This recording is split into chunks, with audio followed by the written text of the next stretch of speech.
Hey everyone, it's Sean. I'm here for an image trace demonstration for you guys. In today's video, I'm going to be showing you how to take this cute little robot character and trace it in Illustrator so that you can sort of pull out all these cool paths and make it a vector object. I dropped this file in your in your image trace demonstration folder, and I placed it into a document in Illustrator that is just 1,000 pixels by 1,000 pixels. Here it is. Here it's called robot character. And what I like to do is I just like to have a second version of it up in the corner so I can get a better look at sort of what some of the more like technical aspects of the original image as I'm doing my image trace. Just to give you guys a heads up, I'm giving credit to Ms. Marple for this cute drawing of this robot. I figured it was going to be perfect for this example, and that's why we're using it. So, you know, just a reminder, make sure that you give credit where credit's due. And to do this, when you use image trace, you need to import an image into Illustrator, and you're left up here with this image trace button. And if you just click on this button, it kind of doesn't really do a whole lot. It just gives you a really crappy version of the image trace. If you really want to fine tune this, what you can do, well, you can actually use this drop down arrow and select a different preset for image trace, or we can go up to window and actually open our image trace window. And this window is way more powerful than what that's going to give you. So you need to make sure you have your image selected, and you're left with all these super complicated looking options, and it looks a little overwhelming. But the very first thing we're going to do is we're going to hit preview, okay? When you hit preview, it'll show you a preview of what your image trace is going to be. This is why I like to leave a second version of it up here, just to make sure that I can get as close to the original as I might want to. And we can select back over to color for our mode. I'm just going to try and show you guys some of the other options that are available. Personally, I find working in black and white tends to deliver the best options, but that's just me.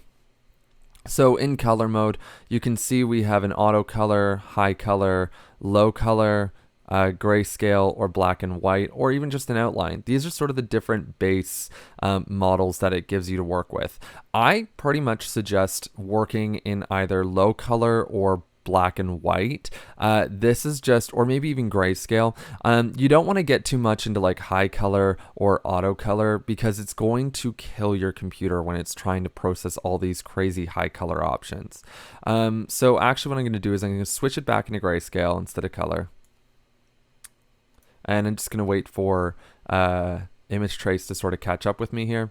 Your computer might start heavy breathing. You might hear the fan going when this happens. It's all good, but just know that like this can be a fairly intensive process when you're going through this. The next thing that you can do is you can actually view the tracing result. So this is going to be the result of what your trace looks like. And you have a few different options here. You have tracing result with outlines, and it'll show you the outlines of all of the different paths and shapes that it's going to create. This is pretty useful because it allows you to see how complicated your image trace is going to be. And then finally, we have our mode, which we just adjusted here. Down here, you have the option for adjusting the sort of threshold, if you will, the amount of black versus the amount of white that's going to be present in your trace. So I'm actually just going to switch back over to tracing result. And just to give you guys a better idea of this, I'm going to switch over to black and white. You can follow along with that if you want, but it's really just to show you guys.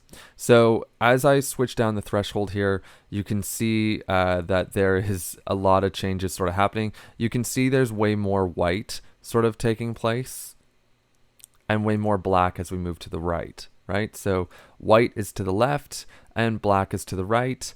It just brings out more or less detail depending on how much you kind of want shown in there.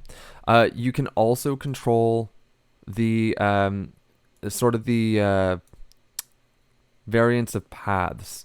So you can make your paths super complex or super smooth and minimal.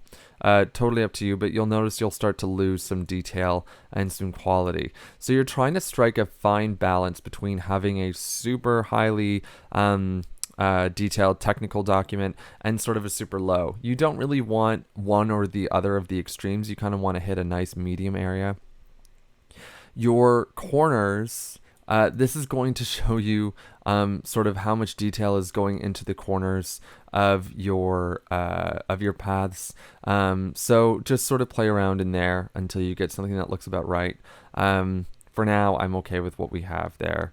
And then noise. Noise will sort of make your paths more filled, less filled, more smoothed, less smoothed. It'll bring out more detail. So it's just kind of interesting to play around with this and see what sort of effects that it'll bring out. So I'm going to switch back from black and white over to grayscale and see how these adjustments sort of translate from one setting into the next. All right, not too bad. I'm going to view my tracing result with outlines and just see how many outlines I have going on here. All right. Yeah, that's okay. The other thing that we can do here is we can just view our outlines. Now, if you're really into outlines and shapes and stuff like that, you might really like this menu. Personally, I find that I need tracing results with outlines for this to really be effective for me. Outlines with source image, so this will put our original on top. This is kind of another way to do what I'm doing here. It just comes down to personal preference. And then finally, you could just see your source image. So that is if you want to take a look back and see what we see up here, but just on a much larger scale. So I'm going to go back and hit tracing result with outlines. The next option we have here is how do you want the method to create this. So with cutout paths, here if I switch back over to source image, cutout paths will mean that this interior rounded sort of rectangular shape will be its own shape on top of this dark purplish filled in shape. Okay, but if we use overlapping, or sorry, it won't be on top of, it will be in place of. So if we moved this rectangular shape off to the side, there would just be a big gap hole in the middle here. Whereas if we used overlapping, this black sort of, or this dark purple stroked rounded rectangular shape that makes up the body, it will be completely filled, and then this sort of rounded rectangular interior shape, it will be on top of. And if we were to move it off to the side, then there would still be a fill color underneath it. So when you're deciding how your image trace is going to work, just make sure you're thinking ahead of how you might want to actually use this when it's all said and done. And then finally, we can, if you wanted to, under one of these methods, you can also create fills, you can create strokes, you can tell a stroke how thick you want it to be. And then finally, you can do things like snap curves to lines. You can ignore white if there was a lot of white, which there is some white in this. You could tell under a different method, image trace, to ignore white and just fill it with whatever color it decides to fill it with. And down here is your information. It tells you how many paths is being made up of here, how many colors it's using, and that is crazy, the amount of colors this is using just to make this. It's anchors, how many anchor points are present in this. So you can tell image trace does a really great job at creating artwork from very simplistic images, but it also creates incredibly complicated shapes. So just something to be aware of. Obviously, if we were to lower the amount of paths, you'll see this number goes down from 128 to, oh, interesting, it stayed at 128. Okay. Depending on the mode you're in, you'll see these informations sort of fluctuate quite drastically. So it's just something to kind of be aware of. I'm just going to undo that because I actually liked where we were. Okay, cool. So let's say this is the shape that you want, or this is the image trace that you want. You think this works really well. I'm just going to go to tracing result, and you're happy with it. So what do you do now? You have to come up here and you have to hit expand. Once you hit expand, it applies the image trace results, and you can start to go in and edit this. Obviously, you can tell that this did not really do well with typography down here, but that's okay because we're just going to get rid of this anyways. The one thing it does do is it groups the entire thing. So I'm going to hit ungroup, and I'm going to come down here. I'm going to delete that. And now it's time where you could actually start working on coloring your artwork if you wanted to. I will say this method works really well if you have a scan of something that you need to bring in, and it's a very simple outline or a very simple shape that you sort of drew, and the lines are nice and thick and dark. You can bring this into Illustrator and use image trace if you know you need to vector it right away.